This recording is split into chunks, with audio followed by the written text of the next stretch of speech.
creepypastas para tener de fondo mientras ves que la integral que integraste por partes dio una integral que se integra por partes. ¿Cuántos estudiantes de ingeniería hay en la comunidad? Jaja. Ganaron la encuesta XT. Este título fue gracias a Eric Matasin. Ahora sí, empezamos. Han pasado 25 horas desde la última vez que parpadeé. Debería estar ciego. En teoría, al menos. Después de unos segundos, debería haber sentido una molestia leve. Unos minutos más y mi visión tendría que empezar a nublarse. Empezaría a alucinar. Todo ese tiempo, mis ojos deberían estar ardiendo, suplicando alivio. Una hora ni siquiera debería ser posible. Pero ahí está el asunto. Lo es. Dejé de parpadear más o menos a las 7 de ayer. No me di cuenta, no de inmediato. Como la mayoría de la gente, no pienso mucho en mis ojos. ¿Quién lo hace? En fin, seguí con mi noche como siempre. Limpié un poco. Procrastiné otras cosas. Lo normal. No noté nada raro hasta que decidí irme a dormir. Me metí en la cama, cansado. Había sido un día largo. Me acurruqué bajo las cobijas, recogí los pies, me acomodé en la almohada. Estaba más que listo para dormir. Pero no llegó. Me giré. Nada. Me di vuelta. Tampoco. Quité cobijas, puse más, incluso llegué a ponerme calcetines, pero fue inútil. Seguí despierto. Cansado hasta el extremo, pero despierto. No entendía nada. Me senté en la cama, derrotado. Nunca tengo problemas para dormir. Si alguna vez me cuesta, es porque me duermo demasiado rápido. Algo estaba mal. Acomodé una almohada sin ganas, sabiendo que era inútil. El sueño me había abandonado. Me froté los ojos. Oh. Y di un respingo de dolor. ¿Desde cuando mis manos son de papel de lija? Confundido, miré mis palmas. Estaban húmedas. Anormalmente húmedas. Estaba llorando. Me levanté, tambaleándome hacia el baño. Tenía que verme. Encendí la luz, encogiéndome por el golpe de los fluorescentes. Eso dolió más de lo normal también. Me asomé al espejo. Mis ojos tardaron un momento en adaptarse a la luz. Cuando lo hicieron, retrocedí de un salto. El blanco de mis ojos se había puesto completamente rojo. No inyectado en sangre. Rojo. Me acerqué más al espejo. Parecía que me hubieran reventado 10 venas, si no más. Eso no estaba bien. Escuchaba un chapoteo cada vez que movía la cabeza. Eso sí que estaba mal. Una oleada de náusea me dobló las rodillas. Me agarré del lavabo, la cabeza me daba vueltas. Necesitaba vomitar. Ya. Me arrastré hasta el inodoro, escuchando ese chapoteo a cada movimiento, pero no podía pensar en eso. Tenía que sacar, lo que fuera esto. Y rápido. Me dejé caer de rodillas. Chap, chap, chap. Tenía que vomitar. Al final fallé el tiro y vomité en la tina. Fue repugnante. Lo hice varias veces más, porque cada vez que me movía seguía escuchando el chapoteo. El chapoteo. No puedo describirlo bien por escrito. No podía hacer nada para evitarlo. Cuando la náusea pasó, limpié la tina. Intenté limpiarme yo también, pero no pude hacer mucho por mis ojos. Volví a la cama. Al rato, logré dormir con los ojos abiertos. Son las 9 mientras escribo esto. Me tomé el día libre, pero no sé cómo voy a explicarle esto a nadie. Mucho menos a un médico. Hola, no quiero parpadear más, ¿puede ayudarme? No. Ni siquiera quiero pensarlo. Aunque pudiera, todavía soy capaz de parpadear. Mis párpados funcionan. Sin embargo, cada vez que lo intento, empiezo a vomitar, y eso siempre me detiene. Intenta explicarle eso a un profesional de la salud. No creo que sea algo que puedan arreglar. Hace unas horas vi a alguien. No lo conozco. Vivo solo. Se fue tan rápido como apareció, pero antes de desaparecer negó con la cabeza. Tal vez una alucinación. Tendría sentido. Aún así, tengo motivos para creer que no lo era. También he empezado a oír cosas. Mi nombre. Susurros que no entiendo. El más claro, y el más frecuente, es la palabra parpadea. Es tan fuerte, voces fervientes, hablando al unísono, todas tratando de hacerme parpadear. A estas alturas, ya no sé en quién confiar. Por eso vine aquí. Necesito consejos. Ustedes parecen tener experiencia con este tipo de cosas. ¿Alguien ha pasado por algo similar? Si es así, por favor, díganme lo que sepan. No puedo acudir a nadie más. No tengo a dónde más recurrir. Por favor. No creo que aguante mucho más.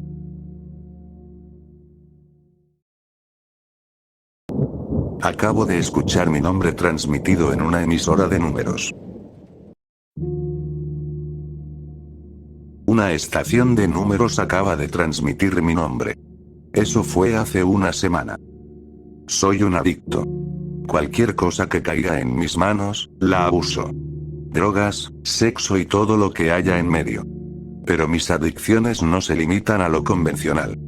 Puedo quedar atrapado durante semanas en la obra de un autor, leyendo todo lo que haya escrito y armando en mi mente un tapiz con sus palabras.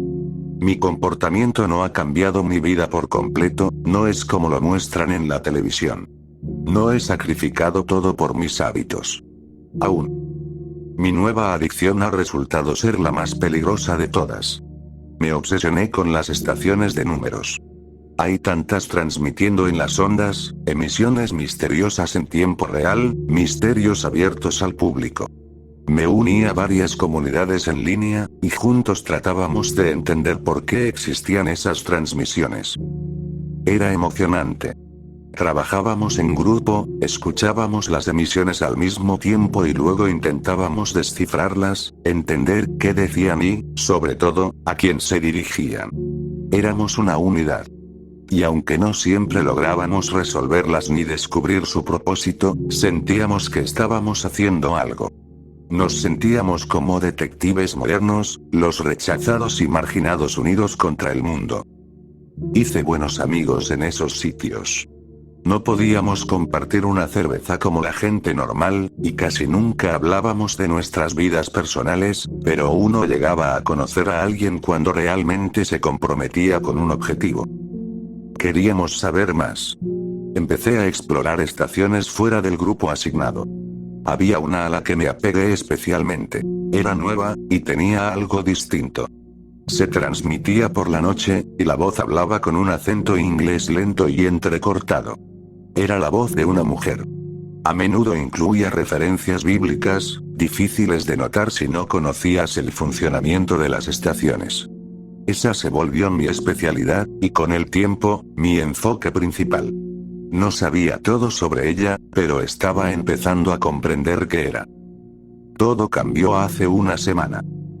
El programa estaba por terminar, el reloj marcaba las 12:07 y yo acababa mi última cerveza, preparando una actualización para publicar antes de irme a dormir. Los números pasaron por un breve tramo de estática, nada inusual, pero la voz comenzó a distorsionarse. Adoptó una calidad casi líquida, adaptándose a la interferencia, deformándose con ella. Me apresuré a subir el volumen, justo a tiempo para el cierre habitual. Sintoniza la próxima vez. Era lo de siempre, pero la estática se volvía más y más intensa, como si algo estuviera atravesando las ondas de radio. Y sigue cavando, Orson. Me quedé inmóvil. Claro, podía ser una coincidencia. Tal vez se refería a otro con ese nombre, aunque sabía que era a mí. Pero nunca usaban nombres. Las únicas palabras que había escuchado, aparte de los números, eran esas 4. Sintoniza la próxima vez. El detective paranoico dentro de mí se puso a trabajar. En línea, no admití que yo fuera Orson. Junto con los otros dos que habían escuchado la transmisión, fingí no saber nada, y empezamos a investigar quién era ese Orson. Sabía que era yo. Solo necesitaba comprobarlo. La comunidad se activó, proponiendo todo tipo de teorías. Orson, una banda pop de los primeros 2000. Orson Welles, maestro de los medios, era la favorita. Los dejé cavar por su cuenta, mientras yo me enfocaba en emisiones anteriores, buscando algún rastro que me llevara a mí. Fue entonces cuando, como la estática, mi vida se volvió confusa. Fragmentos de días se superponían unos con otros. No estaba en trance, pero a veces despertaba sin saber dónde estaba ni qué hacía. Solo podía oír el zumbido bajo de la estática. Algunos momentos de esa semana destacan con claridad. El primero puede parecer insignificante, algo que normalmente se olvida, como el talón de un boleto en un bolsillo. Pero se me quedó grabado. Estaba en el supermercado, entre los pasillos blancos y fríos, leyendo en voz baja los nombres de las pastas para encontrar la que buscaba, cuando una mujer alta se me acercó. ¿Orson?, preguntó. Fruncí el ceño, a punto de responder, cuando ella se adelantó. Sí, eres Orson.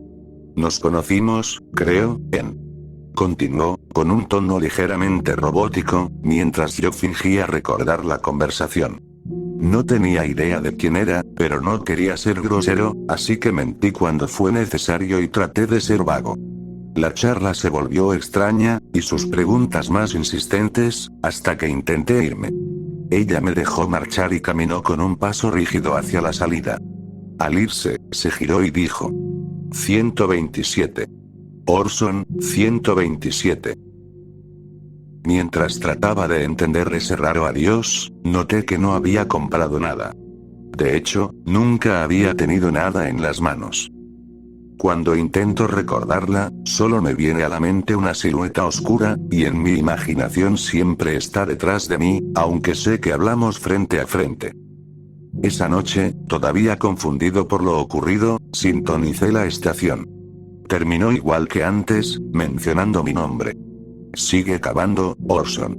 Luego, un pitido, que usualmente precedía a los números. 127. Otro pitido. Y la estación se apagó por esa noche. Ya tenía mi prueba, pero seguí fingiendo en línea que no sabía nada, ayudando en la búsqueda de la conexión entre 127, Orson y la transmisión. El número 127 empezó a aparecer cada vez más seguido, pequeñas coincidencias congeladas como fotogramas de una película. El número de un autobús local, mi turno en una fila, el precio de un encendedor. $1,27.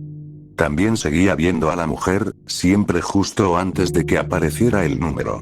Me saludaba desde el asiento de su auto mientras el autobús pasaba, o me sonreía desde el otro lado del vidrio de una tienda. Sus dientes ligeramente amarillentos eran el único detalle que recordaba con claridad. Sé que esto suena como si estuviera perdiendo la cabeza. Para cualquiera, esto habría sido suficiente para enloquecer. Pero para mí, era como inyectarme directamente mi adicción. Era la diferencia entre lo diluido y lo puro, entre el beso de un niño y el sexo, entre soñar y vivir. Me alimentaba.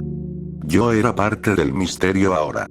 Era el protagonista, la pieza que faltaba en el rompecabezas en el que había invertido incontables horas. Para un adicto como yo, esto era todo. Empecé a descuidar mis demás responsabilidades. Los números, tanto en mi vida como en la estación, se convirtieron en momentos de claridad entre dosis de ruido blanco. El miércoles, un hombre llamó por teléfono y preguntó si yo era Orson. Exactamente 2 horas y 7 minutos después, volvió a llamar y repitió la misma pregunta, pero esta vez no colgó. Se quedó escuchando mi respiración, sin emitir la suya. Fui dejando de lado la comunidad, escribiendo en un cuaderno. Todo lo demás se volvió solo ruido. El viernes fui al centro a comprarme un nuevo cuaderno. Ella ya estaba dentro de la librería cuando entré. Dijo mi nombre y me pidió que me detuviera. Me quitó el cuaderno de las manos y lo colocó de nuevo en el estante, con calma. La mujer oscura. Así empecé a llamarla, porque nunca podía recordar el color de su piel ni ningún rasgo definido, solo la silueta y esos dientes amarillos. Se volvió un juego. Ahora trataba de encontrarla, y ella se volvía cada vez más atrevida al aparecer. A la 1:27 de la madrugada, mientras estaba en la cocina preparando otra taza de café, la vi un instante en la ventana, sonriendo. Levanté la mirada, y después de unos segundos, se desvaneció. Era como una sombra, y llegué a convencerme de que la voz de la estación era ella. Tenía que serlo. Estoy tras algo importante, y ella fue enviada para detenerme. Pero no voy a parar. Puede hacer temblar mis ventanas todo lo que quiera, pero no voy a parar. Sabe que la observo por las noches, que la veo deslizarse por mi jardín, pero no voy a parar. En mis raras visitas a la comunidad, noté que ellos también empezaban a verla. Cualquiera que escuchara la estación e investigara, publicaba de vez en cuando sobre sus lagunas de memoria y sobre una mujer que aparecía antes de ver el número 127. Los reportes coincidían. Nadie podía recordarla con claridad, solo su silueta, y siempre aparecía por breves instantes. Un rostro sonriente entre la multitud de una calle. Una extra en un viejo programa de televisión. Una sonrisa en la ventana. La transmisión del sábado fue más rápida. Los números llegaban con más prisa, y la frase habitual "sigue cavando, Orson", seguida del número 127, fue pronunciada como si la locutora quisiera sacarse las palabras de la boca y arrojarlas al mundo. Es domingo, y ahora está en todas partes. Creo que algo grande ocurrirá esta noche, cuando se emita la transmisión. Todo está encajando. Mis teorías se están confirmando poco a poco. Los números, mi nombre, la estática. En línea dicen que, si alguien sigue escuchando, debería irse. Ya quedamos pocos. Pero necesito mi dosis, necesito completar el rompecabezas. Pueden advertirme todo lo que quieran. Voy a escuchar. Incluso la estática. Extracto del artículo de Wikipedia sobre el soneto 127 de Shakespeare. El soneto 127 de los sonetos de Shakespeare, 1609, es el primero de la secuencia conocida como la Dama Oscura, sonetos 127, 152, llamada así porque los poemas dejan claro que la amante del hablante tiene el cabello y los ojos negros, y la piel oscura. En este poema, el autor se siente atraído por una mujer que no es hermosa según los estándares convencionales, y lo explica afirmando que, debido al uso de cosméticos, ya no se puede distinguir entre las bellezas verdaderas y las falsas, por lo que las bellezas reales han sido denigradas y están fuera de favor. Deberías revisar el sótano con más cuidado. Esta historia trata sobre algo que le ocurrió a una amiga mía. Lisa se mudó recientemente de nuevo con sus padres después de una larga estancia en el hospital, donde estaba recibiendo tratamiento por una crisis mental. Hasta hace unas semanas, Lisa estudiaba para obtener un MBA y vivía con su novio en una casa adosada de ladrillo dividida en 2 apartamentos. He ido a su casa varias veces. Es un lugar genial, con una gran ventana panorámica, una cocina que da al patio trasero y 2 habitaciones en el piso superior. La puerta principal se abría a un vestíbulo que compartían con los vecinos que vivían en la otra mitad del edificio. Todo ocurrió durante el fin de semana largo de Acción de Gracias, que en Canadá se celebra en octubre. El novio de Lisa había ido a visitar a sus padres por unos días, y ella se había quedado sola en casa. Estábamos en un bar tomando algo con unos amigos el sábado por la noche, y Lisa nos contaba que se sentía incómoda viviendo sola. Decía que, a veces, creía ver el rostro de alguien en la gran ventana delantera, justo frente a la televisión, y que cada ruido en el apartamento vacío la hacía sobresaltarse. Todos nos reímos y bromeamos con que probablemente tenía al hombre del saco viviendo con ella. Después de eso, Lisa y yo caminamos juntos de regreso a su casa. Yo estaba bastante cansado, pero acepté quedarme un rato con ella porque me sentía mal por haberme burlado en el bar. Recuerdo haber sentido algo raro mientras caminábamos por su calle silenciosa, pero lo atribuí a que estaba sugestionado después de pasar la noche contando historias de terror. Lisa también estaba nerviosa. Cuando entramos a su departamento, revisó que tanto la puerta delantera como la trasera estuvieran bien cerradas. Me explicó que su novio, el día anterior, había olvidado cerrar la puerta trasera, y que eso la había puesto tan paranoica que tuvo que revisar todos los closets y el sótano para asegurarse de que nadie se hubiera colado. Me quedé un rato, charlando y viendo televisión. Desde la sala entendí por qué Lisa se sentía tan incómoda con esa ventana. Daba directamente a la calle, que a esa hora estaba desierta. Me puse a pensar que debería haber comprado persianas, porque me sentía demasiado expuesto, con la luz de la cocina detrás de nosotros reflejándose en el vidrio y proyectando sombras extrañas que me ponían aún más tenso. Cuando empecé a decir que ya debía irme, Lisa insinuó que tal vez podía quedarme a dormir ahí. Me excusé diciendo que tenía que encontrarme con mi familia temprano al día siguiente para un brunch de Acción de Gracias, así que nos despedimos y me fui. Lo que pasó después me lo contó la madre de Lisa y lo que leí en los reportes de noticias. Al parecer, esa misma noche, después de haberse ido a dormir, Lisa se despertó al oír un ruido abajo. Bajó a revisar y notó que la luz del vestíbulo estaba fundida, lo cual debió parecerle raro, ya que apenas unas horas antes me había despedido de ella justo en ese mismo pasillo. Aún no sé qué la llevó a abrir la puerta del closet del frente. Lisa no quiere hablar del tema, y yo jamás se lo preguntaré, pero quizá escuchó un ruido que la hizo correr la puerta corrediza. Ahí, entre los abrigos, estaba agazapado un hombre. Sostenía unas tijeras de cocina y algunas fotografías personales de Lisa. La encontraron varias casas más allá, todavía en pijama y gritando histéricamente. Había salido corriendo de su casa, llorando y repitiendo que el hombre del saco estaba en su closet. El intruso resultó ser un vagabundo que decía estar enamorado de Lisa. Ahora está en prisión, esperando el juicio por el asesinato del novio de Lisa, cuyo cuerpo y maleta fueron hallados en una esquina del sótano. Solo al escribir esto me di cuenta de algo.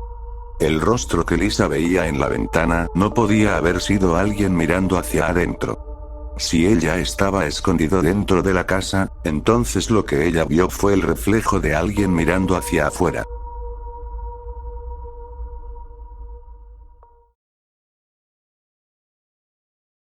Mi madre intentó matar a todos sus hijos. Ahora empieza a tener sentido. En junio de 1982 mi madre, Evelyn, hizo que sus 6 hijos bebieran sedantes en la leche de la noche. Leo tenía 8 meses, James 2, Abigail y Cristina 3, y Brendan 8. Yo tenía 4. Procedió a ahogar a los más pequeños en la bañera. Brendan y yo sobrevivimos porque nuestro padre llegó a casa justo cuando ella me estaba desnudando. Los cuerpos azulados de los otros 4 estaban envueltos en toallas sobre la cama tamaño queen. Fue ahí donde mi padre los encontró cuando fue a su cuarto a cambiarse la ropa de trabajo. No tengo recuerdo de ese día. Quizás lo reprimí. Brendan recuerda el caos después. Nadie nos dio la historia completa, pero por alguna razón no se nos permitió ver a mamá ni a papá. Nuestro padre perdió la razón y se quitó la vida 2 años después, metiendo un tubo del escape al coche con las ventanillas subidas. En ese momento Brendan y yo estábamos viviendo con nuestra abuela paterna, la abuela Dee. Ella se encargó de criarnos hasta su fallecimiento prematuro, momento en que, siendo ya adolescentes, nos fuimos a vivir con los abuelos maternos. Solo puedo imaginar cómo fue para ellos perder a 4 nietos a manos de su propia hija. Nunca se concretó un diagnóstico definitivo para nuestra madre. Claramente padecía psicosis y un trastorno de la personalidad, pero no cumplía los criterios de la esquizofrenia. En los exámenes posteriores estaba bastante lúcida y coherente. Una evaluación en 1993 sugirió que sufría una forma fanática de trastorno bipolar. Tras muchas entrevistas, finalmente afirmó que había intentado matar a todos sus hijos porque estaban poseídos por demonios.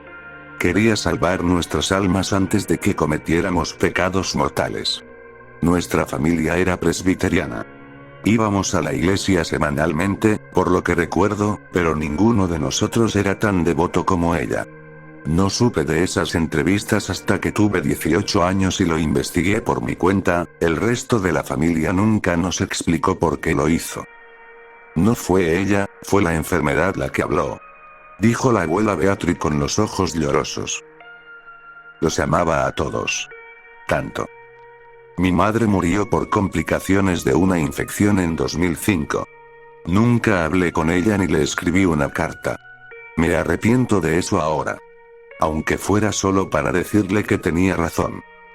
Esto es lo que hay que saber sobre la abuela Di. Oficialmente murió por complicaciones relacionadas con apnea del sueño no tratada. Nadie se cuestiona cuando una anciana frágil muere sin una marca. Brendan la mató. Lo vi hacerlo. Cogió la almohada y la asfixió mientras dormía, solo por la sensación. Nos sentamos los dos al borde de la cama y admiramos su cadáver hasta el amanecer, cuando finalmente llamamos a emergencias para explicar cómo la habíamos encontrado por la mañana. Ella no fue la última persona que matamos juntos. 6 en total en los últimos 20 años. Hace poco invité a Brendan a mi casa para mostrarle lo que había en mi sótano. Un niño de unos 8 años. Estaba jugando al baloncesto después del colegio cuando lo descubrí. Su vida terminó cuando una taladradora le atravesó el ojo, entonces nuestra diversión realmente comenzó. El cadáver profanado se llevó con nosotros en nuestro viaje de campamento entre hermanos y se enterró a un lado del sendero en el parque estatal. Solo puedo imaginar en qué se habrían convertido nuestros otros hermanos. Quizá hubiéramos sido una jauría de animales salvajes, o quizá Brendan y yo éramos los únicos deformados. Es posible que mi madre provocara su peor pesadilla cuando intentó matarnos a todos.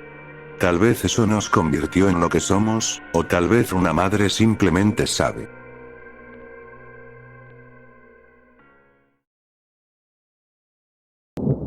Una lección sobre narrativas aplicadas.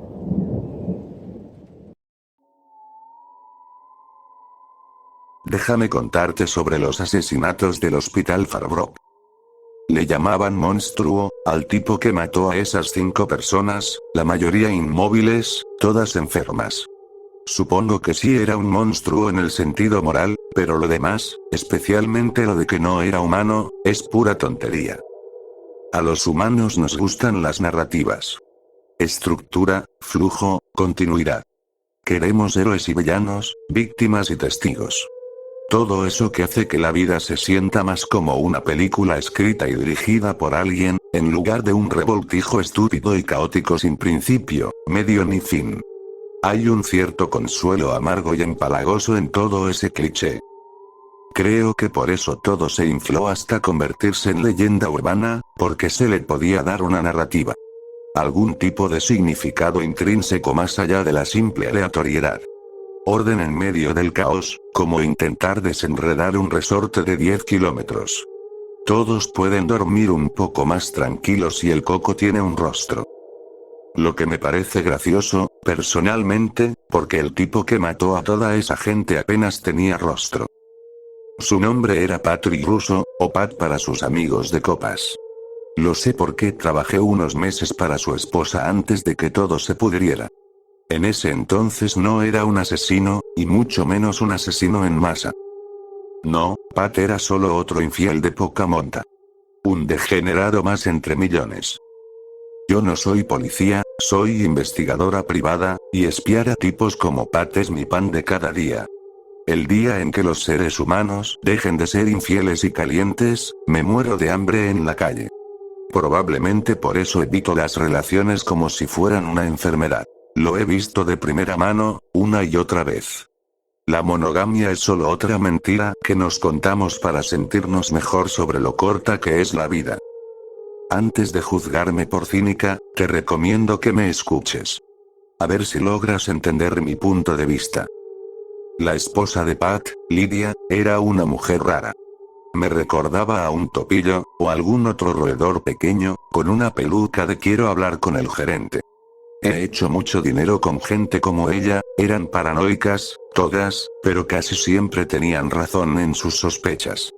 Algo en mujeres así parece ser imán para los infieles. Lo mejor es estudiar tanto a tus clientes como a tus objetivos. Nunca sabes si trabajas para un maniático, vigilando a sus futuras víctimas desafortunadas y desprevenidas. Las mujeres como Lidia eran un manojo de nervios, pero rara vez peligrosas de verdad. Solo quería que vigilara a su marido. Que me asegurara de que la única parte donde guardaba su pene, cuando ella no estaba, fuera en sus pantalones. La verdad, era más aburrido que otra cosa. Esclavo de la rutina. Trabajo, bar, casa. La trifecta dorada del obrero estadounidense. Llegué a reconocer esa nariz ancha y ese corte de pelo en herradura como si estuvieran grabados en mis párpados. Durante esos meses, mi vida se sintió como ser extra en Los Soprano, siguiendo a un James Gandolfini más feo y grande en su vida insignificante. Por suerte, antes de volverme loca, Patty Seix metió la pata. Lo encontré en la trastienda de un restaurante, después del cierre, enredado con una mesera de la mitad de su edad, que según mis cálculos rondaría los 22. Apostaría a que fue como tratar de meter una salchicha cruda por el ojo de una aguja. Le saqué unas fotos hermosas. De mis mejores, creo yo. Lidia no pareció apreciarlas mucho. Ese hijo de puta sucio y tramposo. Me gritó, entre oleadas de lágrimas, como si yo hubiera sido la que le empujó el pene de su esposo a una extraña. ¿Cómo mierda pudo hacerme esto? Solo me encogí de hombros. Sabía que era mejor no meterme en el lado emocional de todo. Mis fotos serían prueba clave en el divorcio, así que ya había cumplido mi trabajo. Me pagó, y dejé atrás los restos destrozados del matrimonio de Lidia y Pat. Ya no era mi problema. Si un billete que usé el lunes para comprar un refresco termina el martes en un paquete usado para comprar cocaína, no significa que yo sea cómplice del negocio, ¿no? Compartimentar es difícil, pero necesario. Evita que el trabajo te arruine la cabeza. A veces, sin embargo, esas barreras entre tu vida laboral y personal se difuminan. El caso ruso fue una de esas veces. Nadie puede saber al 100% qué pasó esa noche. Incluso con toda mi investigación, pruebas y testimonios, lo mejor que logro es un 80%. Y en el fondo, una parte de mí ni siquiera quiere saber. Pero esa parte no es quien soy. La razón por la que el caso ruso, mejor conocido como la tragedia ruso, me afecta tanto es que, sin mis servicios de metiche a sueldo, nada de esto habría pasado. Lidia cocinó como siempre, lo sabemos bien. Un buen filete término medio, uno de los favoritos de Pat. Nunca mostró lo que sabía. Lo que sabía era que Pat era un infiel, y que había molido pastillas para dormir dentro de su cena. El grandulón caería como un tronco en poco tiempo. Con la fuerza que solo una ama de casa histérica y furiosa puede reunir, arrastró el cuerpo inconsciente de Pat al auto y lo llevó hasta el bosque de Farbrook. El pobre imbécil durmió como un bebé todo el camino. Nunca supo qué tenía planeado Lidia hasta que fue demasiado tarde. Unos minutos de manejo frenético después, Pat fue empujado fuera del coche, al barro húmedo del bosque. El suelo lo absorbió, lo abrazó, como un amante. Como cualquiera de sus amantes. Un último acto de infidelidad mientras aún era reconocible como humano. Ni siquiera eso lo despertó. Solo abrió los ojos cuando algo líquido le salpicó la cara. Un chorro constante. Ahí sí empezó a reaccionar. Probablemente pensó: carajo, ¿alguien me está meando en la cara? Y fue una de esas raras veces en que una lluvia dorada hubiera sido preferible a la realidad. La realidad era que Pat, medio atontado, vio a su esposa de pie sobre él, vaciando un bote de gasolina en su rostro. Nunca supe qué expresión tenía Lidia en ese momento, no que importe, pero apostaría lo que fuera a que sonreía. Sí, sonreía como la pequeña sociópata de suburbio que era. Tal vez dijo algo. Tal vez lo tomó por un mal sueño e intentó volver a dormir. No importa. Lo que sí importó fue que Lidia encendió un fósforo y lo arrojó al rostro empapado de su esposo. Pat ardió como árbol de Navidad. pronto estaba en pie, gritando, pero Lidia no quería verlo quemarse. Era una maníaca, sí, pero no una sádica. Mientras Pat berreaba porque su piel se burbujeaba y se desprendía, Lidia sacó un revólver y se lo puso en la sien. Aquí entra otra diferencia entre películas y realidad. La gente común no tiene ni idea de cómo usar un arma. Lidia no fue la excepción. Disparó, sí, pero no logró matarse. Aún hay debate sobre si disparó demasiado pronto, si tenía el arma en mal ángulo o si el retroceso desvió la trayectoria. Nadie lo sabe con certeza. Lo que sí sabemos es que la bala le destrozó el cráneo con una hendidura profunda, dejándole un agujero del tamaño de una moneda en la cabeza. Sangre por todas partes, dolor insoportable, pero no fatal. Lidia cayó al suelo, desmayada en su propio charco rojo. Mientras tanto, Pat solo gritaba. Gritaba y ardía. La gente hace estupideces en el terror absoluto. La estupidez de Pat fue intentar arrancarse el fuego de la cara, como si fuera un animal salvaje. Lo único que logró fue desprenderse pedazos de carne quemada, que olían a asado podrido. Un ojo quedó sepultado bajo el párpado derretido y explotó con el calor. El otro le permitió ver trozos de su rostro cayendo al barro con pequeños plops tristes. Sabía que ya no se parecía a Pat. Ni a nadie. Ni la peor parte de Freddy Krueger lo querría en un espejo.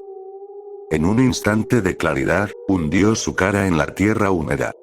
El fuego se apagó, pero el dolor sería eterno. Con un ojo y sin rostro, corrió hacia el bosque en pánico, mientras las patrullas, alertadas por el disparo fallido de Lidia, llegaban al lugar. Lidia, la criminal, la abusadora, la torturadora y casi asesina, fue llevada al hospital. Su esposo, al que había dejado irreconocible, fue puesto en todas las listas de buscados como el hombre que le había disparado en la cabeza. La justicia no siempre es justa. Eso también es cosa de películas. Un error común. Me encantaría decirte que la pesadilla acabó ahí, que el triste final de esta historia fue Pat huyendo al bosque para nunca más volver. Pero no es verdad. La realidad es que todo se volvió realmente jodido cuando Pat regresó. Durante ese tiempo, Lidia estaba en el hospital, recuperándose. Envuelta en más vendas que una momia egipcia. La visité apenas me enteré del incidente, preguntándome qué demonios había pasado y cuánto de todo eso había sido mi culpa. No me respondió, solo permaneció en un estado casi catatónico. Se quedó así durante días enteros, mientras su esposo, a pesar de ser el hombre más reconocible de América, no aparecía por ningún lado. Él estaba allá afuera, eso era seguro. Lamiéndose las heridas, esperando su momento. Preparándose para volver. Y ocurrió mucho antes de lo que cualquiera habría esperado. Con los años, mucha gente ha dicho que usó un hacha de incendios, tal vez inspirados por haber visto El Resplandor o las secuelas de Viernes 13 cuando eran niños. Una narrativa aplicada. Pero Pat pensó más pequeño. En el bosque simplemente se las arregló para conseguir un hacha vieja y oxidada, del tipo que puedes sostener con una sola mano. Sabía que su esposa estaba en el hospital, y tenía bastante claro en qué pabellón. El hospital de Farbrook sufría una terrible falta de personal, especialmente en los turnos nocturnos, así que no es de extrañar que lograra entrar sin que nadie lo notara.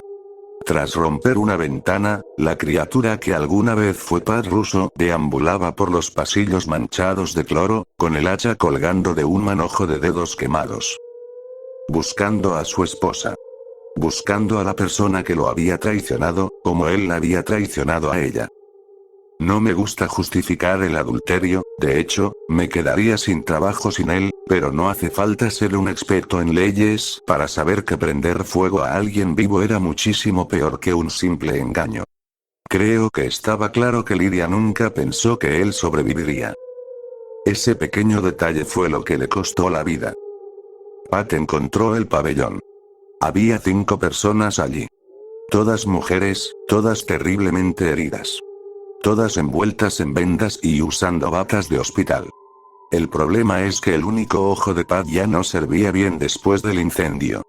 Podía percibir movimiento y siluetas, pero los detalles finos estaban perdidos para siempre. Era ciego a todo eso. Por lo tanto, ni siquiera podía distinguir cuál de esas mujeres era su esposa. Sabía que una de ellas debía serlo, reconocía el pabellón por las noticias locales y por visitas anteriores al hospital. Pero, consumido por el dolor, la rabia y la confusión, Pat no estaba dispuesto a marcharse con las manos vacías después de todo lo que había hecho.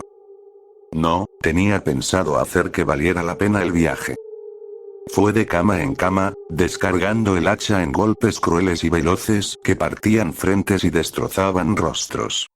Las vendas se teñían de rojo mientras brazos y piernas se agitaban débilmente, hasta que otro golpe dejaba los sesos convertidos en sopa que se derramaba por las bocas abiertas que había fracturado en sus cráneos.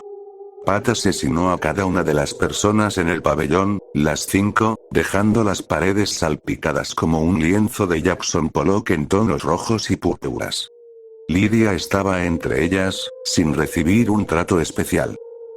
Pat, después de todo, nunca la reconoció. Una vez terminada la masacre del hospital de Farbrook, Pat salió por la misma ventana que había roto para entrar. A la mañana siguiente encontrarían los restos de la carnicería, y yo lo sabría esa misma tarde. Por supuesto, al no ser policía, no me permitieron acercarme a la escena del crimen. Pero los detalles se esparcieron como herpes en un campus universitario. Farbrook era un pueblo donde nunca pasaba nada, así que un asesinato múltiple cometido por un monstruo deforme se convirtió en el evento más llamativo desde la fundación de la ciudad más de 100 años atrás. Mientras la policía local intentaba recomponer la escena y entender qué demonios había pasado, una pista definitiva cayó en mi regazo. Un mensaje desde el celular de Lydia. No hacía falta ser un genio para saber quién lo había mandado, ni que, para enviarlo, debió leer la conversación entre Lydia y yo. Pat lo sabía todo ahora. La historia completa, y mi participación en ella. Encuéntrame en el puente Owl Creek. Decía el mensaje. Ven sola. Trae un arma, si quieres. El mensaje había sido enviado la noche en que Lydia lo quemó, unas horas antes de que todo ocurriera. ¿Quién sabe qué habría planeado Pat para mí antes de que las cosas se volvieran un completo desastre? Otra cosa que aprendes siendo detective privado es lo fácil que resulta encontrar la casa de alguien cuando conoces su nombre y su número. La privacidad es un mito.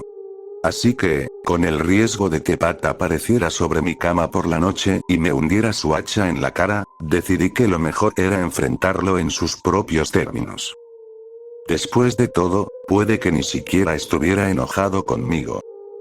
La noche siguiente, me encontraba de pie sobre el esqueleto de madera del puente Owl Creek. El barandal parecía hecho de ramitas y cinta adhesiva, así que lo evité para no caerme de cabeza en las aguas que corrían abajo. Respiré hondo, tragándome a bocanadas el aire fresco de la noche. Cuando escuché los pasos pesados en el puente, supe que solo podía ser una persona. Pensé que no vendrías. Me alegra que lo hicieras, quería resolver esto pronto. Dijo, aunque algunas palabras sonaban deformadas por la falta de labios. Tamara, ¿cierto? Tragué saliva en silencio y me giré para enfrentarlo. Era como tener todos mis errores de frente, mirándome a los ojos. Juicio. La carne retorcida de su rostro ciclópeo parecía tejida con pesadillas. Negro profundo, blanco enfermizo y costras rojas donde él mismo había arrancado pedazos de carne ardiendo. Su rostro era una maraña grotesca, cubierto de barro, dientes expuestos bajo colgajos donde antes estaban los labios. Ese único ojo, ahora nublado y medio ciego, se movía bajo un pedazo de hueso expuesto en lugar de una ceja. En su mano sostenía, como era de esperar, el mismo hacha con el que había asesinado a todas esas personas. Nos separaban unos 3 metros, y Pat tuvo la cortesía de mantener la distancia. Así que eras tú. Dijo, escupiendo saliva con cada palabra. Tú eres la que me espiaba. Asentí. Y tú fuiste la que le contó a Lydia sobre la infidelidad, y eso fue lo que la llevó a hacer todo esto. Su lengua, sorprendentemente rosada y todavía humana, se deslizaba por sus dientes como si tuviera vida propia. Lamento lo que te pasó. Le dije. Nunca fue mi intención. Pero eso no significa que lo que has hecho esté bien. Mataste a 4 personas inocentes. Pat suspiró y gimió. Probablemente habría llorado si sus conductos lagrimales no se hubieran sellado. Ella me convirtió en un monstruo. Dijo. Lo lógico era que empezara a comportarme como uno. ¿Imaginas lo que pasó después, no? Piensas en Pat levantando el hacha y atacándome. En una batalla frenética a muerte sobre ese viejo puente. Si es así, entonces no has aprendido nada sobre ninguno de los dos. Estás demasiado ocupado aplicando tu propia narrativa, la que te resulta más cómoda. Pat nunca me atacó. Solo caminó hacia el barandal y se quedó mirando el agua. Fui yo quien se acercó detrás de él, saqué el arma del bolsillo y le disparé en la parte trasera de la cabeza. No porque pensara disfrutarlo, ni porque creyera que iba a atacarme, sino porque en ese momento me pareció lo correcto. No había villanos claros aquí, ni mentes maestras del mal. Solo víctimas, victimarios y zonas grises entre ambas cosas. El cadáver de Pat se desplomó contra el barandal, lo rompió, y cayó de cabeza en las aguas turbulentas. El río se lo llevó, junto con el hacha, hacia algún lugar donde tal vez encontrara paz al fin. Eso le deseé, más que nada. El desastre de los rusos, por fin, había sido limpiado. Entonces otra vez, eso no es del todo cierto, ¿verdad? Eso es tratar de encajar todo en esa prolija estructura de 3 actos, cuando la vida, ese tornado horrendo y pesadillesco que es, se niega a cualquier tipo de categorización. No todos podemos simplemente volver a nuestras vidas después de algo así, metiéndolo en una cajita al fondo de la mente y guardándolo hasta que lo necesitemos de nuevo. Tonterías. Así no funciona, nunca ha funcionado así. Todavía me despierto a medianoche de vez en cuando, empapado en sudor frío, aterrado de ver a Pat inclinado sobre mí con su hacha, o la sonrisa mutilada de Lidia Russo mientras se preparaba para prenderme fuego. Esas imágenes siguen presentes, y probablemente lo estarán hasta que por fin caiga muerto. Tan permanentes como las cicatrices de una quemadura, pero sin la visibilidad. A veces escucho el hacha, deslizándose por los pasillos de mi casa. Los gritos de Pat, el disparo que deformó a Lidia y mató a Pat, resonando en las paredes de mi cráneo. Esos sonidos, desencarnados y abstractos, seguirán reproduciéndose por siempre, hasta que algo concreto venga a ocupar su lugar. Hasta que las botas húmedas y llenas de lodo del monstruo en el que se convirtió Pat terminen pisando mi puerta. Pero bueno, ¿para qué dejar que eso te preocupe? Sigue poniendo distancia entre tú y lo que pasó, dale papeles en tu cabeza a los protagonistas, conviértelos en personajes, asígnales sus roles. Aplica narrativas, aplica clichés. Lo que sea que te ayude a dormir de noche, siempre y cuando recuerdes que es solo una historia. Y las historias no pueden hacerte daño. ¿O sí?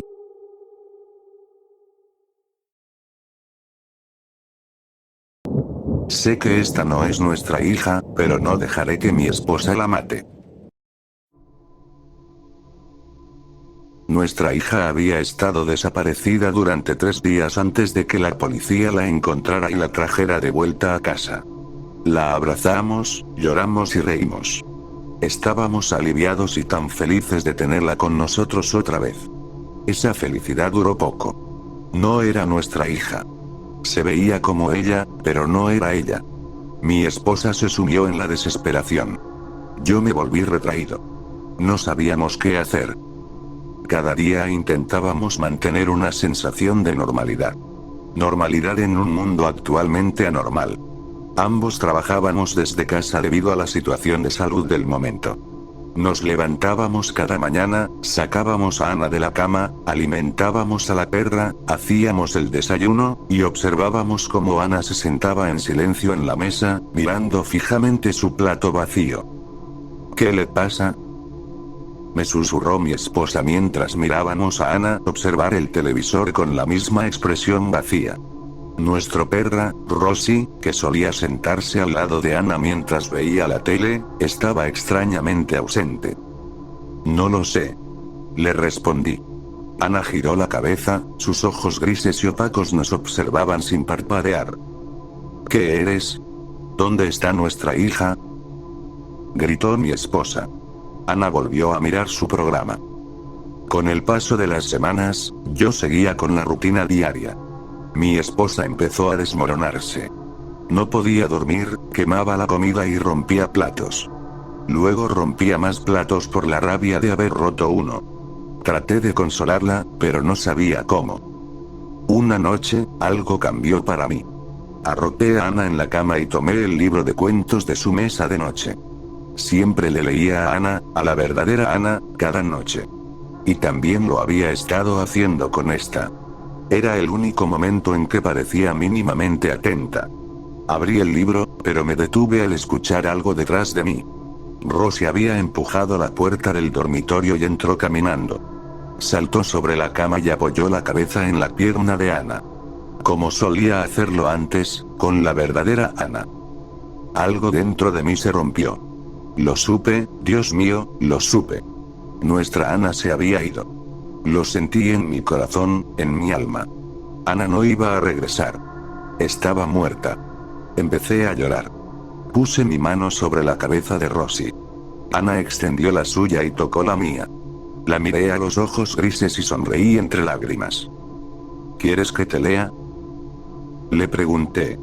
Ana me miró, luego asintió una sola vez. Está bien, cariño, está bien. Le dije. ¿Cómo puedes siquiera mirarla a esa maldita cosa?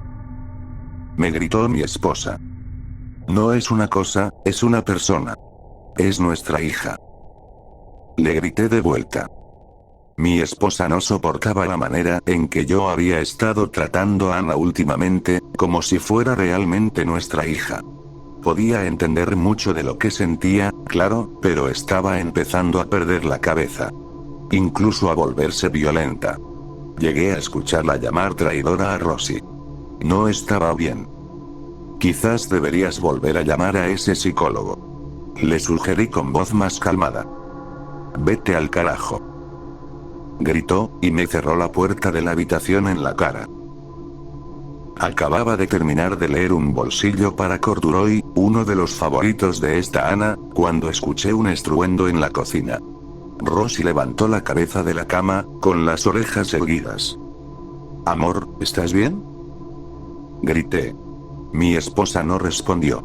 Me quedé sentado un minuto en silencio. ¿Libro? Dijo Ana suavemente. Claro, cariño, perdón. Uno más y después es hora de dormir. Respondí, aunque sabía que Ana en realidad no dormía. Me levanté, caminé hasta el estante y guardé Corduroy. Entonces escuché un ruido en el pasillo. Amor. Dije mientras me giraba. Mi esposa estaba en la puerta. Sostenía un cuchillo flojamente en una mano. Amor. Tartamudeé. ¿Qué haces? No puedo más.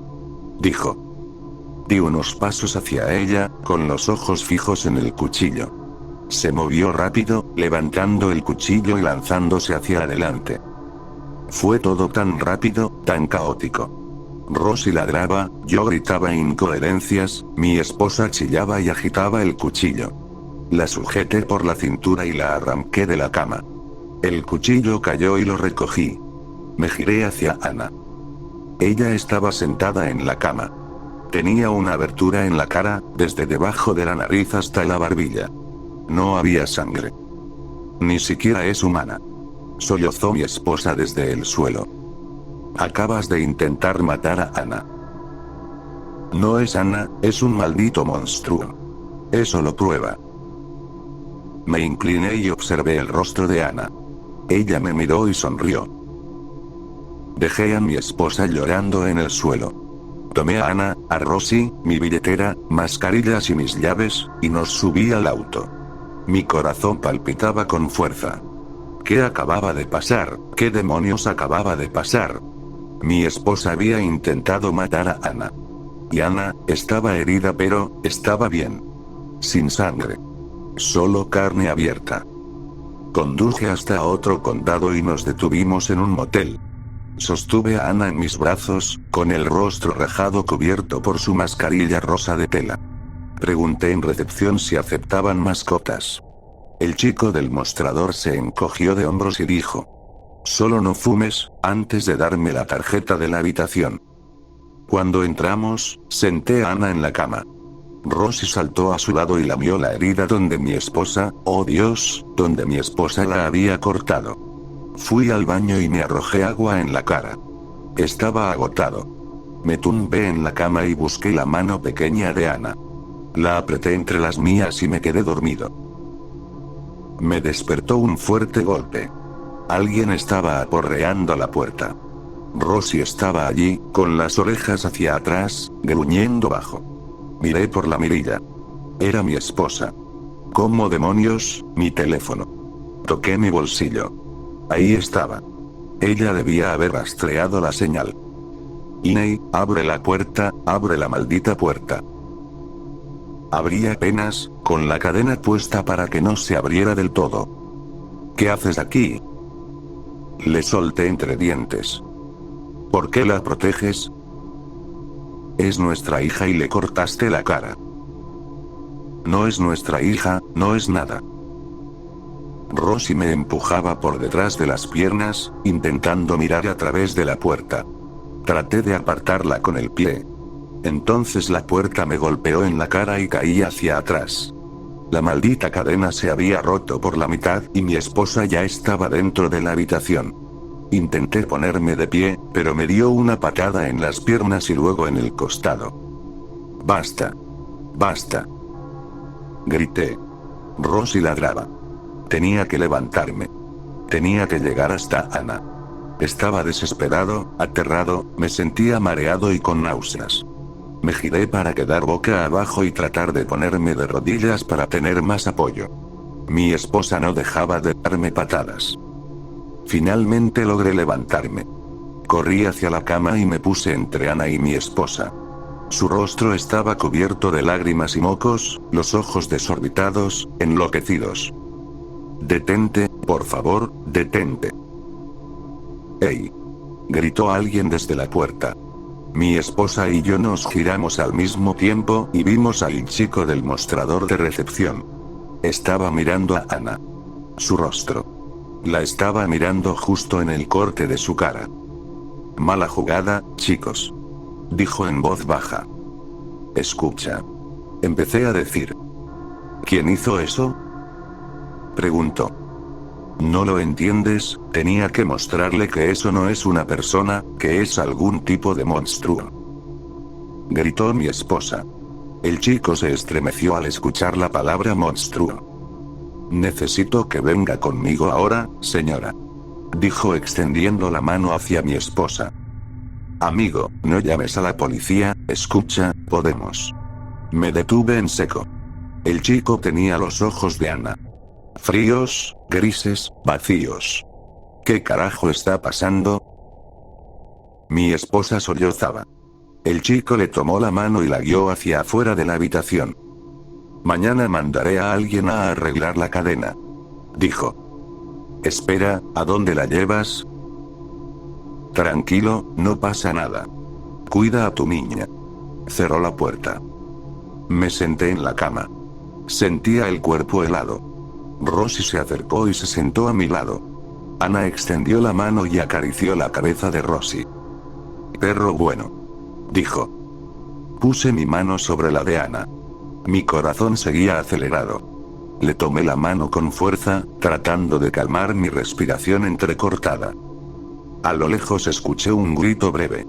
Luego todo volvió a quedar en silencio. Solo se escuchaban los autos pasando y la respiración de Rosy.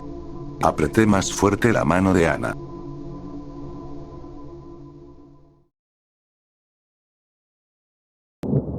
Algo curioso ocurrió en el camino a Israel.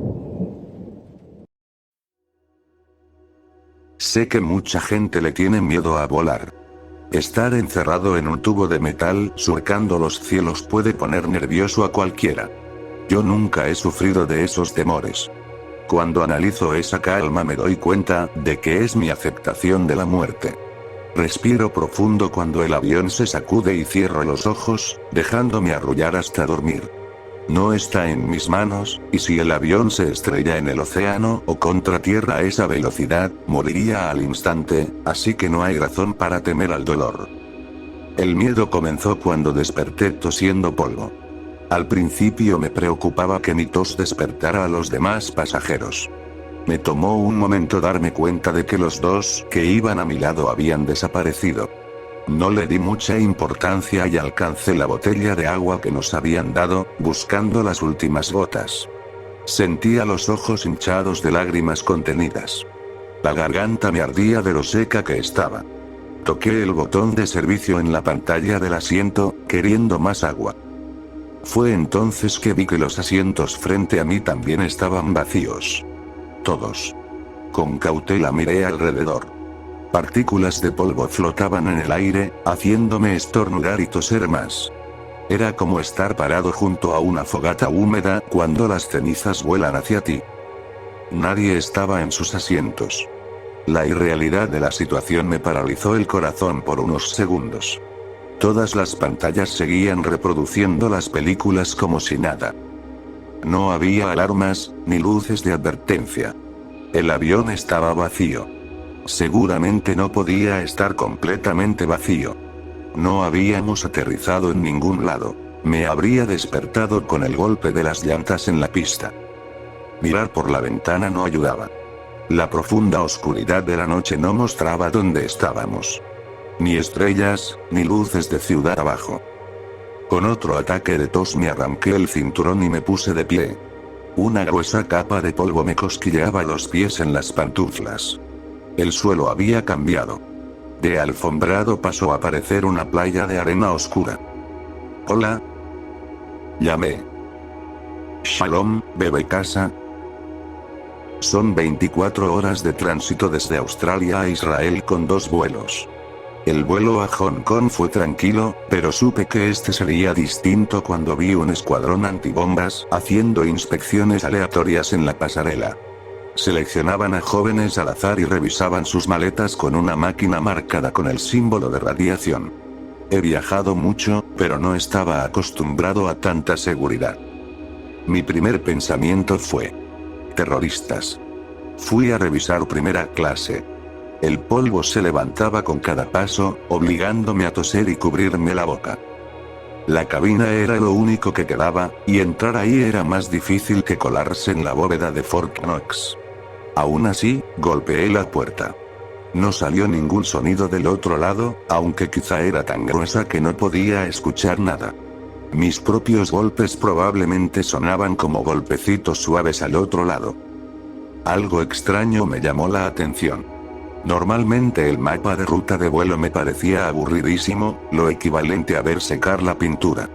Se suponía que deberíamos estar sobre Asia, o sobre el Medio Oriente dependiendo de cuánto tiempo lleváramos en el aire. El mapa estaba fallando. Mostraba al avión flotando de cabeza sobre un océano azul interminable. Con el corazón hundiéndose, corrí de regreso a mi asiento, levantando una nube de polvo. Mi teléfono. Ahí estaba. Con desesperación quité el modo avión y esperé tener alguna señal. Nada, pero el wifi del avión seguía disponible. Gasté $20 en acceso ilimitado a internet. Tuve que ingresar los datos de mi tarjeta 3 veces. Mis dedos temblorosos seguían marcando mal los números. Conexión. Tenía que contactar a mi familia, a la policía, a alguien. Avisar a la aerolínea. Sí, voy a necesitar un reembolso por todo el polvo que tengo que limpiar de mi equipaje. Me imaginé diciendo: si todo esto terminaba en un simple susto al volver de Israel, tal vez valdría la pena. Ninguna de mis apps funcionaba. Facebook no cargaba. Google no buscaba. Palabras con amigos no me dejaba jugar. Tosí otra vez cuando más partículas se me metieron en la boca. Dios, necesitaba agua.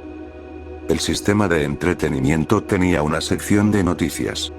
Mayormente sobre incidentes en Asia. Me desplomé en el asiento y la revisé de todos modos. Quizás la habían actualizado desde antes del despegue. Misterio de 30 años en la aviación finalmente tiene respuestas, decía un titular. No había estado ahí antes, o si lo había, no lo noté. Mi mente no lograba asimilar lo que estaba leyendo. Un vuelo había desaparecido entre Australia y Asia. Al principio pensé que hablaban del MH370, pero ese había sido apenas unos años atrás. El fatídico vuelo 848 desapareció sobre el Océano Índico el 30 de enero de 2019. La especulación inicial sugería un secuestro terrorista, pero nada se confirmó hasta ahora. A finales de 2048, el submarino Aizhou del nuevo Ejército de Liberación Popular, patrullando lo que alguna vez fue Java Oriental sumergida, detectó una gran masa metálica. Meses de investigación finalmente revelaron que se trataba de la puerta de la cabina de aquel vuelo australiano con destino a Israel, desaparecido hace casi 30 años. El corazón se me desplomó. Tuve que apartar la vista. Agua helada empezó a subir por mis pies. El polvo se mezclaba con el agua y se diluía en un color gris opaco, como agua de lavar platos. La vista afuera seguía igual. Un azul oscuro interminable. Cerré los ojos y me recosté. ¿Qué sueño tan extraño tenía que estar soñando?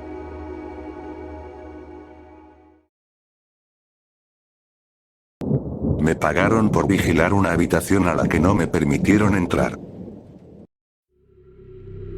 Me senté en mi auto, mirando la vieja mansión. El camino de tierra que llevaba hasta la casa se abría paso entre un bosque oscuro y aparentemente interminable. Instintivamente fui a tomar mi termo antes de bajar del carro, pero lo pensé mejor. La mansión se levantaba en un claro arrancado del bosque, y se veía tan lúgubre como su alrededor.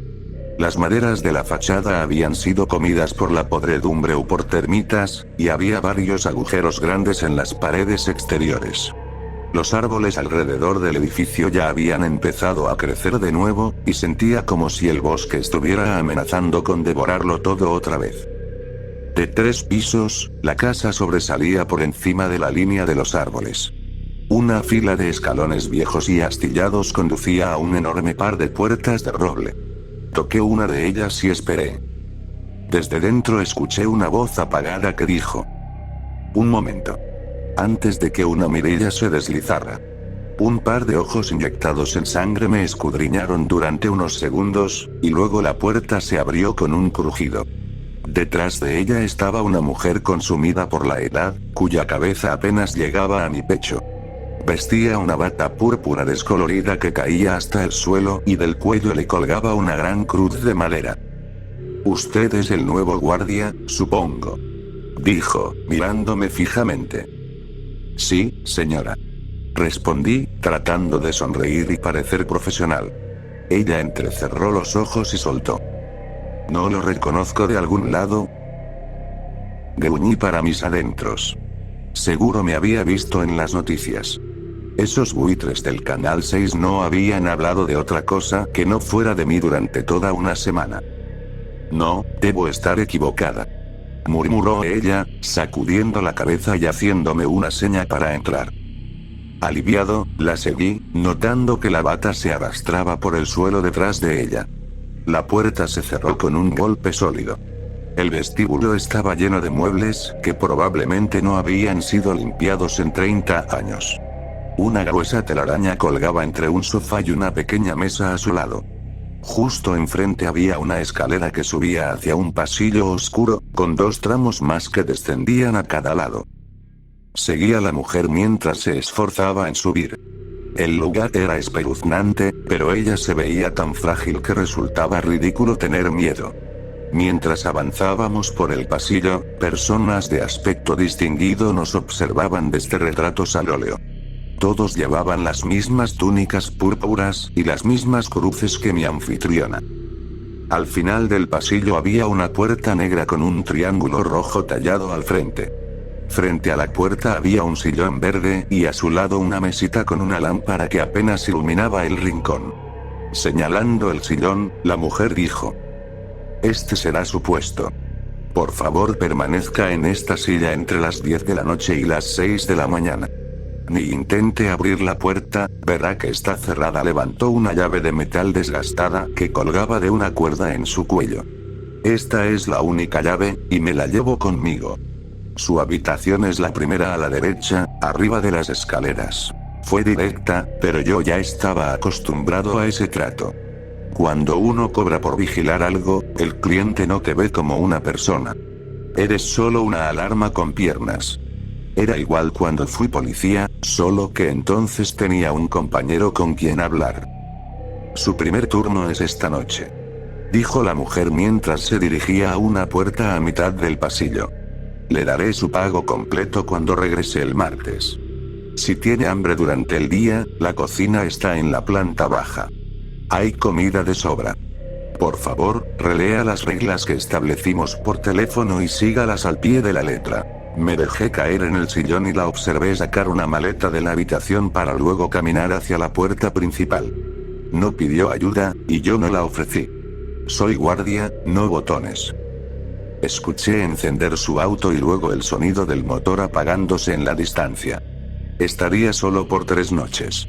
Revisé mi reloj. 9:20 de la noche. Tenía tiempo para una ducha antes del turno. A las 9:57 ya estaba de nuevo sentado en la silla. Probablemente no había manera de que esa vieja supiera si yo cumplía o no mi guardia. Pero había sido obsesivamente insistente en que permaneciera allí toda la noche. Por lo que sabía, hasta podía tener una cámara oculta en algún rincón oscuro del pasillo. Necesitaba el pago, así que decidí seguir las reglas. Estaba acostumbrado a pasar noches enteras solo con mis pensamientos en lugares sombríos. Saqué el papel arrugado donde había anotado las reglas que me dictó por teléfono y las leí otra vez. 1. Si quiere que le paguen, siga todas las reglas de abajo. 2. No se levante de la silla durante su turno, 10 de la noche. 6 de la mañana. 3. Pase lo que pase, no intente abrir la puerta negra que vigila. 4. Durante el día puede salir de la casa, pero permanezca dentro de la propiedad. Ahora, con algo de contexto, tenían un poco más de sentido, pero aún sonaban extrañas. Por lo menos eran simples. Las primeras horas transcurrieron sin novedad. Como siempre, me costaba concentrarme mucho tiempo. Una y otra vez mi mente volvía al termo en el auto. Me tranquilizaba haberlo dejado afuera.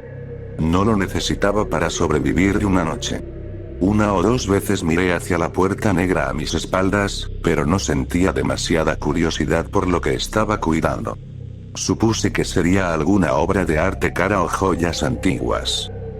En algún momento un crujido en la planta baja me sacó de mis pensamientos. Sonó como una pisada sobre las viejas tablas de madera.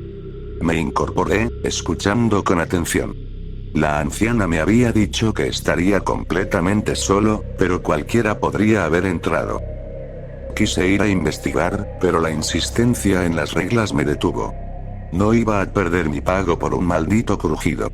Me dejé caer otra vez en el sillón. Pasó un rato de silencio. Recién me estaba relajando de nuevo cuando un sonido seco resonó abajo. Era un estallido, como un corcho. Me puse alerta. Me resultó familiar, demasiado. Me tomó unos segundos caer en cuenta. Era el sonido de una botella de champán destapándose. Mi cabeza me estaba jugando trucos. Ya había tenido pequeñas alucinaciones al intentar dejar la bebida. El champán no era precisamente mi favorito, pero alguna que otra botella había caído. El termo volvió a ocupar mi mente. Solo me tomaría unos minutos bajar al carro. Sabía que debía aguantar una noche, pero el aburrimiento me estaba carcomiendo. Después de pensarlo, decidí resistir. Este trabajo era más importante que calmar esa ansiedad que persigue a los alcohólicos sobrios. Por suerte, el resto de la noche transcurrió sin incidentes. Incluso me sorprendí de lo poco que había pensado en el termo. No soy de dormir mucho, así que a las 11 de la mañana ya estaba caminando inquieto por mi cuarto. Otro retrato con alguien vestido de túnica púrpura me observaba desde la pared. Necesitaba distraerme, pero no quería explorar la casa. Estaba tan deteriorada que temía caerme por el suelo. Así que opté por caminar por los terrenos. El bosque era sorprendentemente tranquilo de día. Lo que desde la carretera parecía una muralla de verdes y marrones era en realidad apacible. Me prometí salir más a la naturaleza cuando volviera a casa. La ciudad puede ser tan asfixiante. Estaba tan distraído que terminé adentrándome más de lo que planeaba. Mientras me agachaba para pasar bajo un tronco, algo rojo llamó mi atención. Todo en el bosque era verde o marrón apagado, así que el color me intrigó. Me acerqué y al llegar descubrí que era un trozo de tela roja. Me incliné para recogerlo y retrocedí de golpe. Era una camiseta roja, cubierta de manchas que parecían sangre. El corazón me empezó a latir con fuerza al reconocer aquel tono de rojo. Lentamente levanté la camiseta y la sostuve frente a mí. Tenía un agujero quemado en el pecho. Horrorizado, la arrojé al suelo y me alejé tambaleando. Volví a la casa después de casi una hora de abrirme paso a ciegas entre los árboles. Al pasar junto a mi auto miré dentro, directo al termo. Estuve a punto de agarrarlo, pero me contuve. El resto del día lo pasé entrando y saliendo de un sueño inquieto. No soñé, pero mientras dormía sentía como si algo pesado me aplastara. A las 9:59 de la noche, me dejé caer otra vez en la silla y me preparé para otra larga noche. Miré hacia la puerta y estudié el triángulo rojo. Era tosco, tallado en la madera negra. Pensé que lo que hubiera detrás de esa puerta seguramente valía suficiente dinero como para resolver todos mis problemas. ¿Pero qué sentido tendría robarlo? La anciana podría describirme a cualquier oficial de policía del estado y sabrían quién era. No les tomaría mucho tiempo dar conmigo después de eso. A los pocos minutos escuché el mismo crujido de la noche anterior en la planta baja. Esta vez era un poco más fuerte, como si hubiera más peso sobre la madera.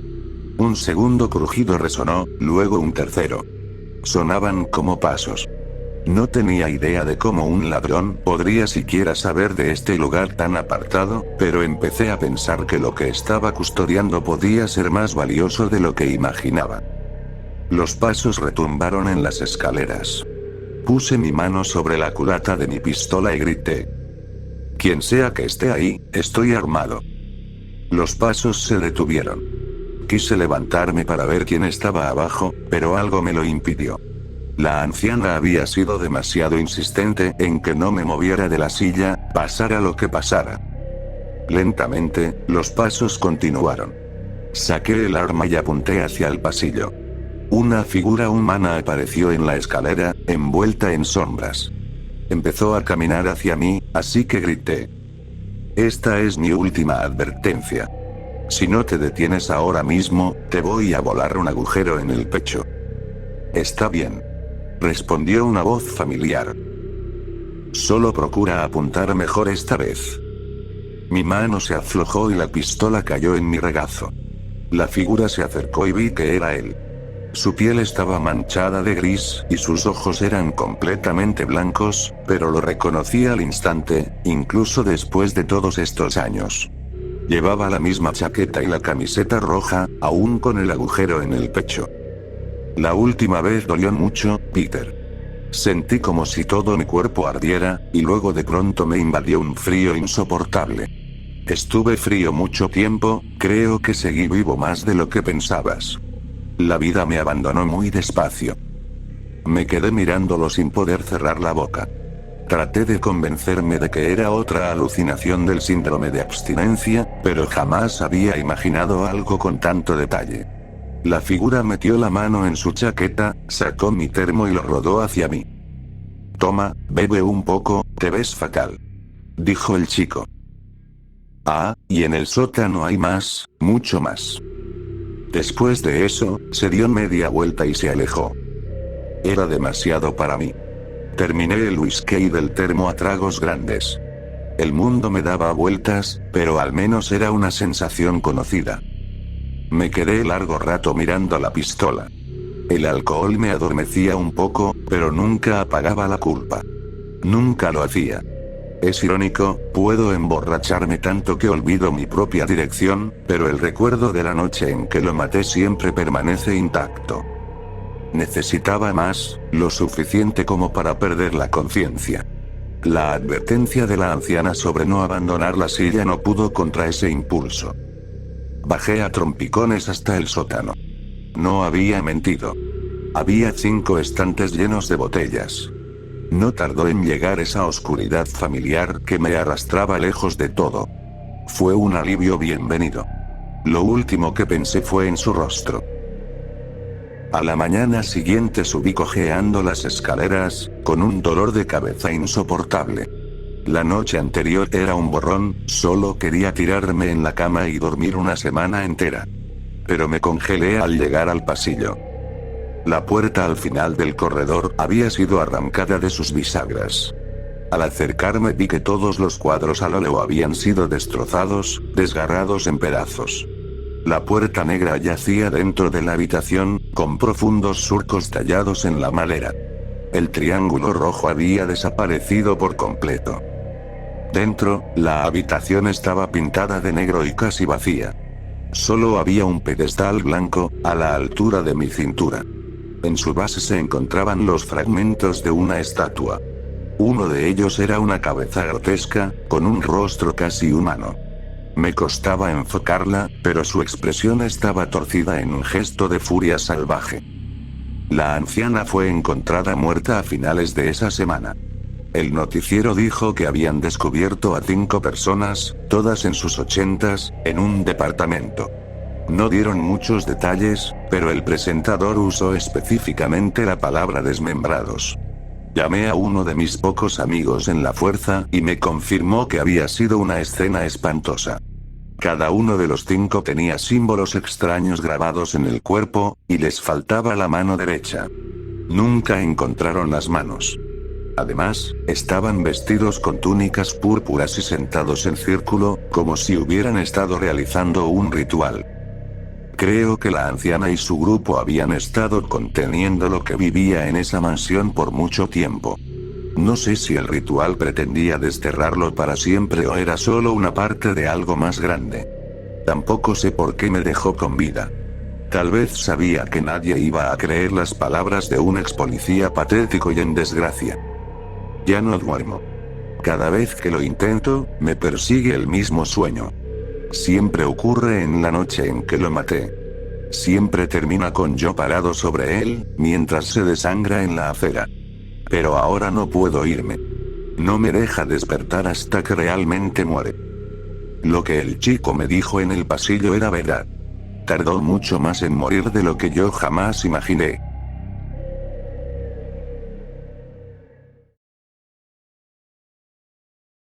No sé en qué están trabajando, pero creo que se supo. Soy conserje en un centro de investigaciones científicas. He trabajado aquí por unos 15 años, casi siempre en el turno de noche. No es lo ideal, pero no me molesta demasiado. Es un trabajo bastante tranquilo. En todo este tiempo nunca me había pasado nada fuera de lo común, hasta hace 2 noches. Ocurrió alrededor de las 2 de la madrugada, un lunes. Estaba trapeando el 3er piso y deseando terminar temprano. Muerto de cansancio, lo único que quería era llegar a casa y dormir un par de horas. La distribución del edificio era simple. En cada piso había un pasillo largo y de él salían varias puertas que llevaban a otros corredores. El personal de limpieza solo tenía permitido estar en el pasillo principal, y a ninguno nos incomodaba. Menos lugares para limpiar significaba menos tiempo de trabajo. No me malinterpreten, siempre tuve curiosidad por lo que había en esos corredores. Pregunté un par de veces, pero nunca obtuve respuesta y terminé por dejarlo. Había una puerta en particular, en el 3er piso, que siempre me llamó la atención. Era un poco más gruesa que las demás, y a través de la ventana podía verse otra puerta metálica, cerrada con un candado desde afuera, a unos 2 metros. Esa noche, al pasar frente a esa puerta, escuché un golpe sordo en el suelo de baldosas. Aunque sabía que no debía, acerqué el rostro al vidrio, intentando ver algo en la oscuridad del pasillo. Todo estaba en silencio y no vi nada. Pensé que tal vez lo había imaginado, o que no era nada importante. Ya estaba llegando al final del pasillo cuando comenzaron los golpes. Al principio eran suaves, pero se hicieron más fuertes con cada segundo. Venían de esa puerta. Me puse nervioso y lo único que quería era marcharme y olvidarme del asunto. Pero mientras los golpes continuaban, mi miedo se mezclaba con curiosidad. Al final reuní el valor para volver, una decisión de la que hoy me arrepiento profundamente. Parte de mí quería saber qué había en ese corredor, y parte de mí temía que fuera alguien intentando pedir ayuda. Al acercarme, escuché el sonido más fuerte que he oído en mi vida. Un estallido metálico retumbó seguido de un estruendo ensordecedor, y entre medio, un grito breve, ahogado, como un murmullo roto. Me sobresalté tanto que casi resbalé en el suelo aún mojado. Miré por la ventana y vi la puerta metálica tirada en el piso, con una enorme abolladura en el centro. En las paredes había salpicaduras de un fluido espeso y oscuro, demasiado oscuro para ser solo sangre, aunque estaba seguro de que algo de sangre había mezclada ahí. Una sombra gigantesca pasó volando frente a la ventana. Iba demasiado rápido como para distinguir qué era, pero supe de inmediato que no era humano. El corazón me golpeaba en el pecho y me quedé inmóvil, conteniendo hasta la respiración, convencido de que si me movía, me vería. ¿Y si esa cosa había destruido un portón de metal tan grueso en minutos, qué no haría con la puerta de madera a centímetros de mi cara? Mi parálisis terminó cuando la criatura regresó a mi campo de visión y se estrelló contra la única puerta que quedaba. El marco se astiló, la madera se combó hacia afuera y todo el edificio pareció sacudirse. No logré distinguir ninguna forma clara, solo una sombra enorme y amenazante. Corrí pasillo abajo, pero en la desesperación resbalé y caí de espaldas, a escasos pasos de esa puerta. Me levanté como pude y seguí corriendo. Los golpes contra la puerta no cesaban y con cada embestida sonaba más débil. Sabía que no aguantaría mucho. Al girar hacia las escaleras, escuché cómo la puerta volaba en pedazos y golpeaba la pared con violencia. Luego, silencio. Solo mis pasos apresurados y mi respiración agitada llenaban el aire. Si la cosa se estaba moviendo, y no dudaba que lo hiciera, lo hacía sin emitir un solo sonido. No tenía forma de saber dónde estaba. Gracias a la adrenalina y al puro terror, bajé 3 pisos de escaleras sin detenerme y no paré hasta estar dentro de mi auto, saliendo disparado del estacionamiento y tomando la carretera a toda velocidad. Iba tan rápido que fue un milagro que no me detuviera la policía. Todo el camino de regreso a casa lo pasé mirando por el espejo retrovisor, esperando ver a esa cosa persiguiéndome. No he vuelto a ese edificio desde entonces. Tras unas horas de no poder dormir, llamé a mi jefe al mediodía y le dije que renunciaba. Nunca di una razón. He estado pendiente de las noticias desde esa noche, pero no ha salido nada sobre accidentes, ni criaturas misteriosas, ni del centro de investigación. Aunque tampoco lo esperaba. Vivo a media hora de ese lugar, y aún así no dejo de pensar dónde estará esa cosa ahora, o hacia dónde se dirige.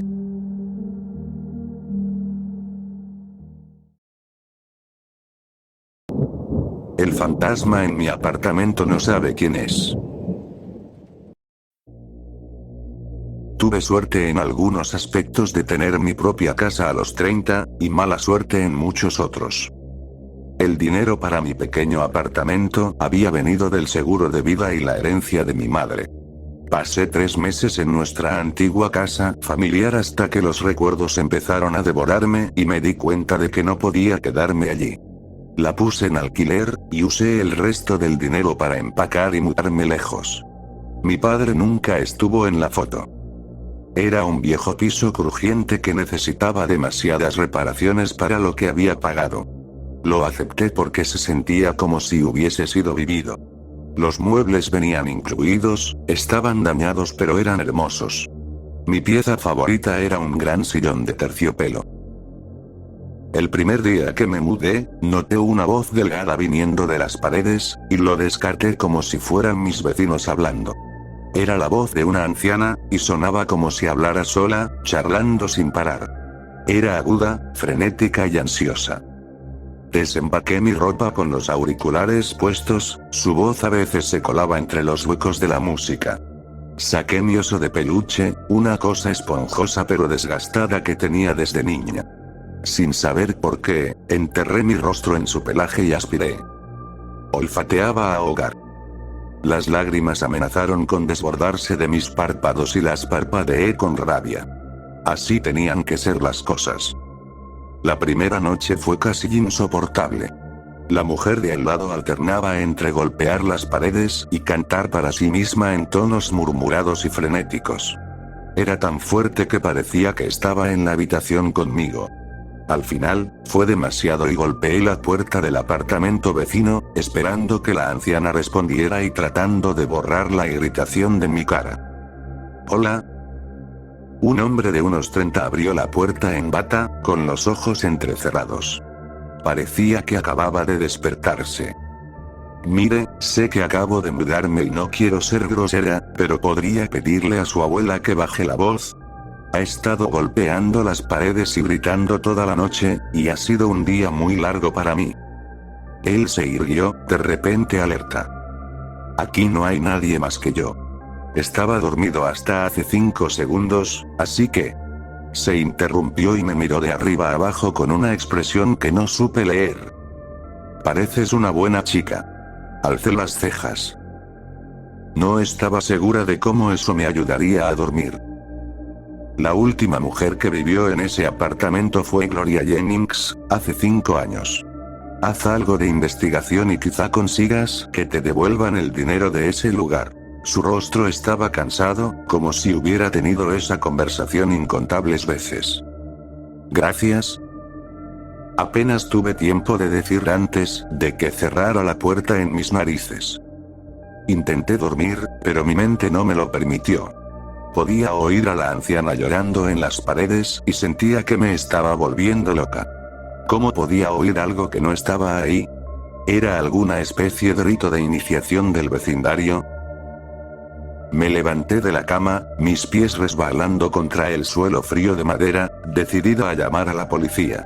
La anciana emitía gemidos agonizantes, tan profundos y guturales que sonaban como un animal.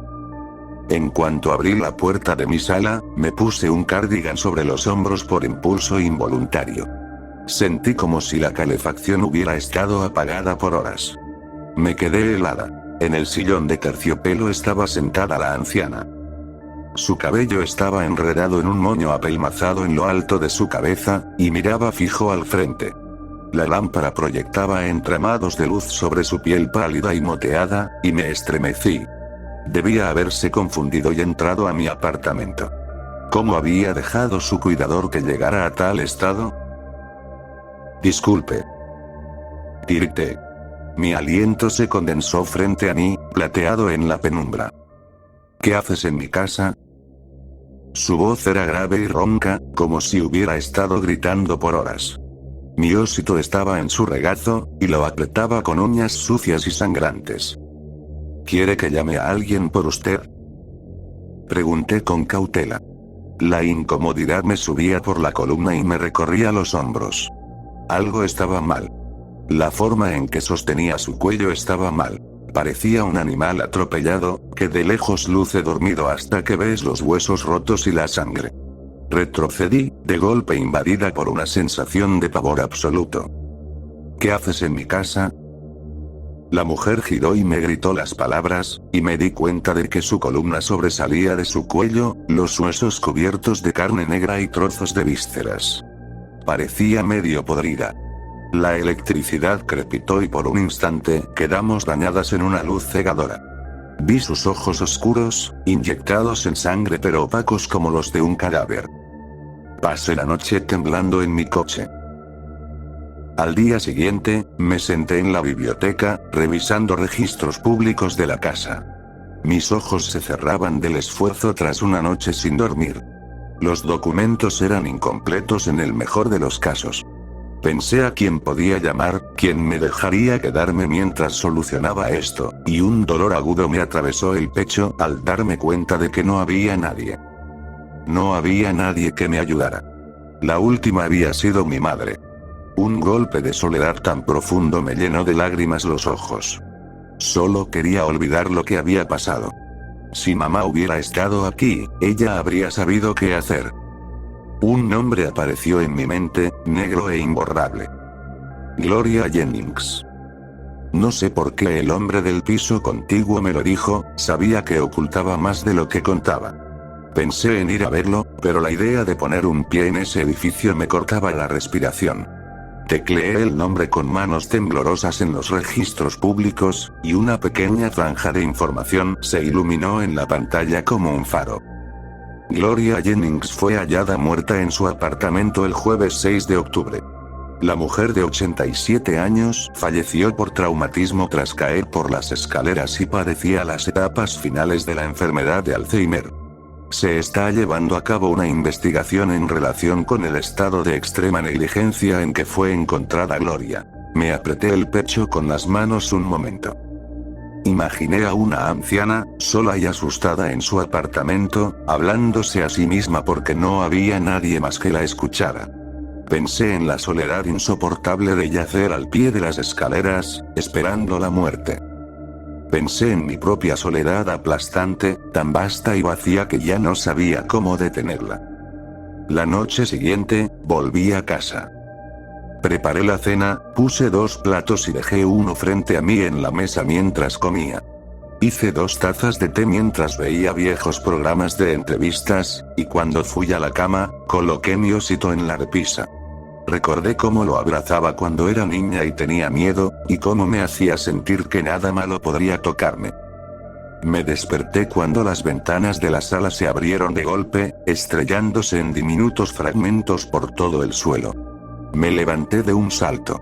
Los gritos eran tan fuertes que tuve que taparme los oídos mientras abría la puerta y veía a Gloria, con las manos sobre las orejas, arrodillada en el suelo como si rezara. Lágrimas le corrían por las mejillas. Gloria.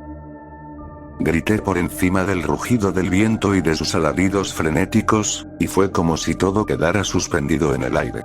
El ruido se apagó hasta quedar en un murmullo y la anciana me miró con ojos vacíos, como si tratara de recordar algo olvidado. Perdón por asustarla. De verdad. Yo soy su nueva enfermera. Intenté tragarme el miedo y adoptar un tono profesional y calmado. Estoy aquí para asegurarme de que la cuiden. Noté que el rostro de Gloria estaba manchado de lágrimas. ¿Dónde estoy?, susurró, con la esclerótica de los ojos rodando de miedo. ¿Dónde estoy? Se veía podrida, como un cadáver muerto por años, pero ahora, a la luz de la luna, parecía una frágil anciana envuelta en una manta, confundida y sola, y me dolió el corazón por ella.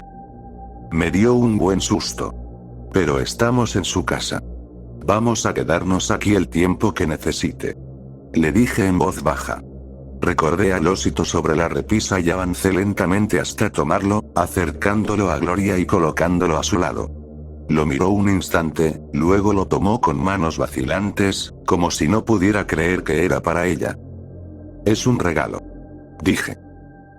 Para mantenerte a salvo. Gloria tomó el oso, pasando sus dedos por el suave pelaje. Lo apretó contra su pecho, cerrando los ojos con fuerza. Cuando fui a encender la luz y volví a mirar, ya no estaba. A veces Gloria llora, a veces hace que la electricidad se corte y el frío es tan intenso que apenas puedo respirar, pero hay noches en las que la escucho sollozar y me siento a su lado para cantarle una canción que mi madre solía cantarme cuando yo era niño. Bueno, ese será el día en que digas adiós. Sí, ese será el día en que me hagas llorar. Dices que te vas a ir, sabes que es una mentira. Porque ese será el día en que yo muera. Algunos días, los mejores, regreso a casa después del trabajo y encuentro mi ropa recién lavada doblada de cualquier manera sobre la cama, con una pequeña flor sucia colocada con cuidado encima. Esas noches dejo una taza de té junto al sillón en el que nunca me siento, pongo películas antiguas y, si tengo suerte, la veo sentada ahí, abrazando su oso y sonriendo. Creo que Gloria fue alguien muy bondadosa cuando estaba viva. Todavía no sabe quién es, pero cuidaré de ella hasta que lo descubra, o hasta que yo también me haya ido y pueda tomarla de la mano mientras caminamos juntos, como viejos amigos, hacia lo que venga después.